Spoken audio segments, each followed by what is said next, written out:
Taste the Daily. Dindigul மாவட்டம் கொடைக்கானலில் விடியா திமுக பிரமுகர் ஆக்கிரமித்துள்ள தனது இடத்தை மீட்டுத் தரக்கோரி மாவட்ட ஆட்சியர் வளாகத்தில் பெண் ஒருவர் உடலில் மண்ணெண்ணெய் ஊற்றி தற்கொலைக்கு முயன்ற சம்பவம் திமுகவினரின் உண்மை முகத்தை தோலுரித்துள்ளது.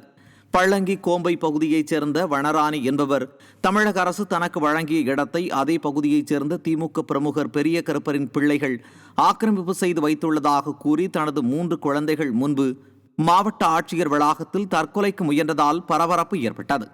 விடியா ஸ்டாலின் ஆட்சியில் திமுகவினர் பல்வேறு குற்ற செயல்களில் துணிகரமாக ஈடுபடுவதாகவும் புகார் அளித்தாலும் ஏவல் துறை நடவடிக்கை எடுப்பது இல்லை எனவும் மக்கள் குற்றம் சாட்டுகின்றனர்.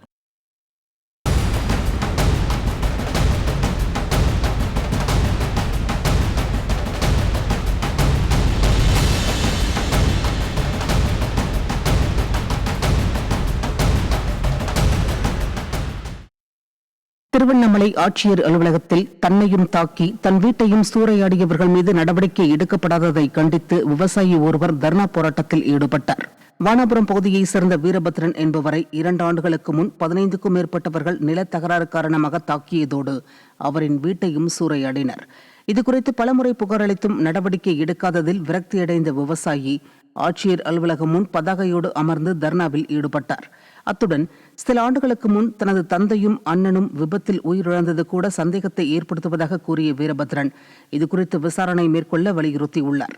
ஸ்டாலின் மாடல் அரசின் ஏவல் துறை ஆதிக்க வர்க்கத்தினருக்கு சாதகமாக இருப்பதால் சாமானியர்களின் நியாயமான புகார்கள் புறக்கணிக்கப்படுவது தொடர்கதையாகி வருவதாக மக்கள் குற்றம் சாட்டுகின்றனர்.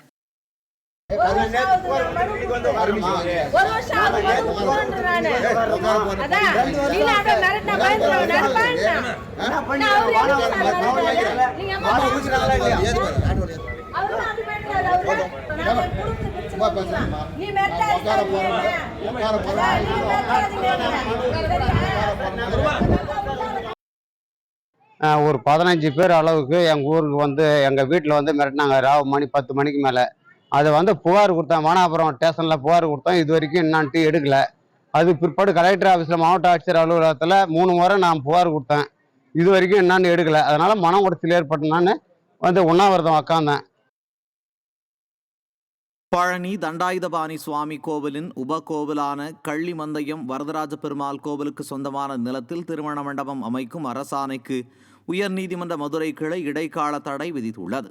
மதுரை மாவட்டம் ஏழுமலையைச் சேர்ந்த ரவிக்குமார் என்பவர் தாக்கல் செய்த மனுவை விசாரித்த உயர்நீதிமன்ற மதுரை கிளை கள்ளிமந்தயம் வரதராஜ பெருமாள் கோவிலுக்கு சொந்தமான நிலத்தில் 6,30,00,000 ரூபாய் மதிப்பில் திருமண மண்டபம் அமைக்கும் அரசாணைக்கு இடைக்கால தடை விதித்து உத்தரவிட்டது.